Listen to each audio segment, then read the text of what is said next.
Сәлеметсіздер ме оқырмандар, 7 сынып қазақ әдебиеті пәнінен 1-90 бойынша нөмірі 2 БЖБ тапсырмалары. Бөлім көне күндерден жеткен жәдігерлер. Оқылатын шығарма Жиенбет жырау еңсегей бойлы ересім, Қазтуған жырау Қазтуғанның қонысымен қоштасуы толғаулары. Оқу мақсаты шығармадағы көркемдегіш құралдардың қолданысын талдау. Әдеби шығарманың эстетикалық құндылығы туралы шағын сыни шолу жазу. Бағалау критерийі шығармадағы көркемдегіш құралдарды анықтайды, көркемдегіш құралдардың қолданылу ерекшелігін талдайды. Шығарманың эстетикалық құндылығын дәлелдейді, сыни шолу жазады. Ойлау дағдыларының деңгейі, жоғары деңгей дағдылары. Орындау уақыты 15-20 минут. Бірінші тапсырма. Кестені толтырып көркемдегіш құралдардың қолданысын талдаңыз. Мысалдар: тал шарбаққа мал сақтап, тас қалаға жан сақтап, тасқан екен мына хан. Көркемдегіш құралдың түрлері анықтаңыз. Мұнда эпитет айқындау, метонимия және аллитерация кездеседі. Қолдану ерекшелігін түсіндіріңіз. Эпитет тал шарбақ тас қала заттың айрықша сипатын көрсетіп тұр. Жан сақтап, мал сақтап, балама ұғымдарды қолданып тұр. Яғни жан сақтап деген күн көру, өмір сүру деген мағынаны білдіреді.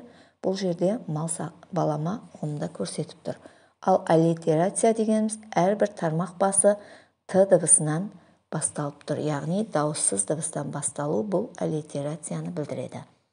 Екінші мысал: арқаға қарай көшермін, алашыма ұран десермін, ат құйрығын кесермін, ат сауырын берермін, алыста дәурен сүрермін.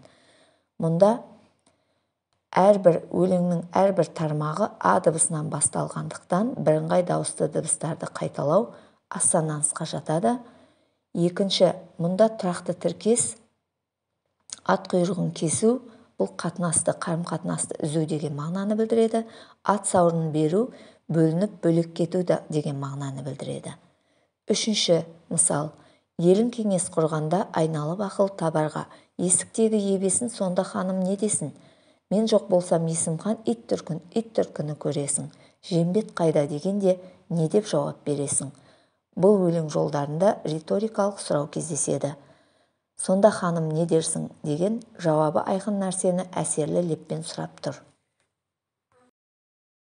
Екінші тапсырма. Берілген үзіндіні негізге ала отырып, шығарманың эстетикалық құндылығы туралы сыни шолу жасаңыз. Адыра қалғыр көк жайық, аңырап қалған қонысым, қонысымнан ауған соң кетпеге еді ырысым, таудағы тарлан бөредім, тарылған сынды тынысым, кейінгі өскен жас бала ақ балтырын түрініп, басарына ерініп, көкірегі күйініп, тек тірлікке сүйініп, ықтиярсыз жүгіріп, аузы түкті кәпірдің етпеге еді жұмысын. Бұл қоныстан кетпесең, мұны талақ етпесең, екеу сөйлесіп, біздің кейінгі өскен жас бала аузы түкті кәпірдің соқпаса екен пайдасын. Бірінші тапсырма жауабы сыни шолу. Қазтуғанның қонысымен қоштасуы шығарма үзіндісінде жырау туған жерге деген сүйіспеншілігін, болашақ ұрпақтың тағдырына алаңдаушылығын күйінішпен жеткізген.